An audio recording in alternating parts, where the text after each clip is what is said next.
And would you look at that, Giglio? The Carolina Panthers are a game out of the NFC South lead. Just like we predicted. The division is so terrible that the Panthers are going to have a chance. But wait a minute.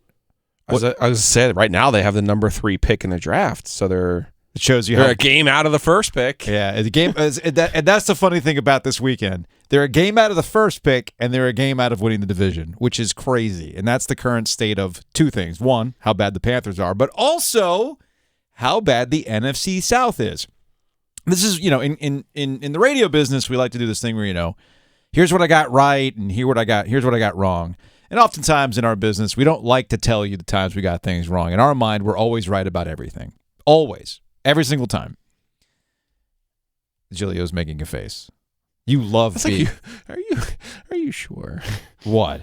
Nobody likes admitting they're wrong in this business. No, I meant that we were right all of the time. No. Trust me. There is a tendency sometimes in this business to just only tell you about the times things were right. Man, I'm looking at the Seattle Seahawks going, woo! Could not have been more wrong. Got that one wrong. Yeah, wow. I got no problems telling you when I'm wrong about stuff, man. I mean, sports is the reality show. I had a Panthers ticket, too, for over 6.5, because you and I, we did the offseason thing where we're like, we did. If they just... This is where you and I were right. You and I looked at this upcoming season in the NFL, specifically the NFC South, and we both agreed, look, man, Tom Brady's playing with fire coming back to the Tampa Bay Buccaneers. They're not where they were 2 years ago when they won the Super Bowl. Hell, they're not even a year removed, okay, where they were still a good team. But they had injuries upon injuries, and also Tom Brady's missing his favorite wide receiver in Rob Gronkowski. That matters. You look at Atlanta, that's continued to be in rebuild mode, and then New Orleans is in a weird, nebulous place. So here you have the Carolina Panthers. Hey, you might just screw around and take advantage of everybody else's misery if you can get your act together. But you see, that's where you and I didn't see the big picture here. It required Matt Rhule to get the hell out of town. And apparently it also required Christian McCaffrey to also get out of town, although that's being somewhat facetious. What happened on Sunday between the Carolina Panthers and the Tampa Bay Buccaneers are two distinct storylines.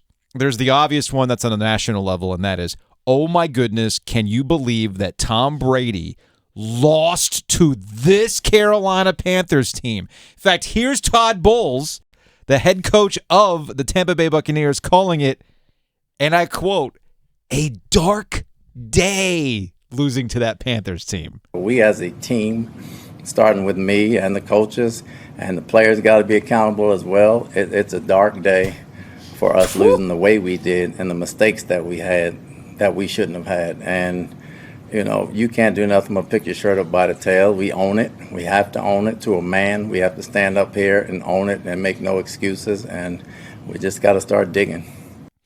So I like that clip from Todd Bowles, but it made me wonder, was Bruce Arians one of the reasons that Tom Brady retired? I mean, there's that speculation. Okay. I mean, that speculation exists. Todd Bowles was 24-40 with the Jets. Mm-hmm. He went 10-6 his first year. Mm-hmm. 5-11, 5-11, 4-12. What I'm getting at here is Todd Bowles isn't a very good head coach. It's also the Jets. At least his record hasn't been very good. It's also the Jets. Well, it also is where the NFL is, right? That's Defensive fair. coaches don't exactly make hay anymore. No. Yeah, I see you, Bill Belichick, waving. I see you. Mm-hmm. But you also have the greatest quarterback of all time. That Your record without him ain't that great. It ain't Matt Patricia, but it ain't that great either. Look, there's all sorts of speculation as to why Tom Brady actually retired. Sure. Bruce Arians is a factor. It's not lost on people that Bruce Arians is not the head coach of the Tampa Bay Buccaneers. And He's still around. He's still around, but he's not the head coach. And there is some speculation as to whether or not Brady and Arians got along. But there's also the factor of the Miami Dolphins and the tampering that was taking place and him leaving Tampa to be some sort of part owner or whatever it was. I'm still not quite clear on exactly what's going on there. So you got the national. Thank God Stephen Ross is back, by the way. Yeah, I know, right? The Dolphins, clear difference for the Dolphins last night, right? So again, you've got the national story of just how bad things are for the Buccaneers and Tom Brady and the regrets of coming back. On the other hand, the Carolina Panthers proved a couple things on Sunday with the win. The first one is obvious, and it's wild to me that we have to keep saying this to fans. You might want them to tank. Heck, the owner might want them to tank because it means a better draft pick. Maybe even Scott Fitterer, the general manager, would like them to tank because it means a top draft pick. But the coaches, the players themselves, they do not tank. They absolutely do not tank. And that's actually something that Steve Wilks, the interim head coach, talked about when he said the whole concept of tanking bothers him. It didn't bother me at all because I really keep my focus on the men in this room right here each and every day. But I just wanted to put it out there to let you know that these men in this room have too much character, all right, to even thrive in something like that. So, again, just excited about the win today. So that's Steve Wilks, interim head coach, on the win. And once again, the owner might want to tank. A GM might want to tank for obvious reasons. Better draft pick. Fans want you to tank because, hey, you want that hope of the next quarterback. Players and coaches do not. So that's one thing that they showed once again on Sunday. Number two, as we started, given the state of the NFC South, not firing Matt Rhule last year looks even dumber. If the Carolina Panthers had a competent NFL head football coach that had them prepared, maybe they're on the Giants 6-1 Brian Daboll vibe, right? The Panthers believed enough in their defense, and I still think that Baker Mayfield's a decent enough quarterback, and they've got some playmakers, obviously, offensively. Given the state of the NFC South, if they were just prepared week in, week out, maybe they could have taken advantage. Instead, they wasted everybody's time bringing Matt Rhule back. They wasted the start of the season, looking very much like a Matt Rhule head coach team, Giglio. And despite it all, they still find themselves in some contention in the NFC South, but I do wonder, what if they had fired him last year? Haven't the Panthers won their division twice with a losing record? Yes. Or a sub-500 record? In their three-year streak of winning the NFC South, the second one was a 7-9. 7-8-1. Was there one of those? It was 7-8-1. That's right. It was 7-8-1 or something like that. I mean, listen, it was obvious Matt Rhule was never an NFL coach, and I hate to be a broken record, but if you go into the very first meeting and you tell the owner, we're going to draft the next Patrick Mahomes, sure, dude, whatever.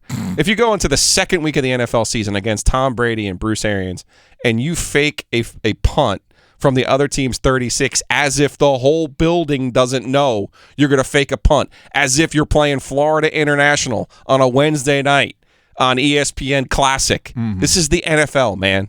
Like, you got to tighten up. And then to never have I don't want to really relitigate all the Matt Rhule mistakes, but it was obvious. I told you from the jump, and it should have happened at the end of last year. And yeah, you could have had yourself in a situation this year where you take prime advantage of what is in front of you. Now, we'll see. I don't want to overreact to one win because Atlanta has been feisty now. They lost last weekend, but they've been feisty. So we'll see what they do with this upcoming. That's the mistake we keep making with the Panthers. They win one game and they're like, well, they've got Atlanta. Atlanta's not that good. Oh. And that was Matt Rhule's biggest problem is he couldn't beat Cleveland. He couldn't beat the Giants. He couldn't beat the crappy teams. So if you can't beat the crappy teams, what do you got? Well, and that's why I do wonder if they actually had a competent NFL caliber head coach from the jump. From the jump this season, how things might have gone.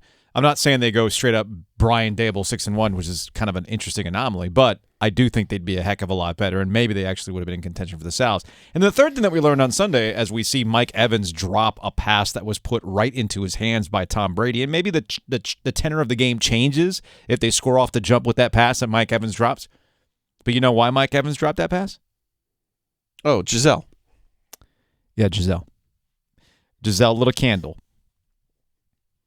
Mike Evans drops the pass. Look, the third lesson here is don't piss off a witch, man. Just don't. Don't upset a witch.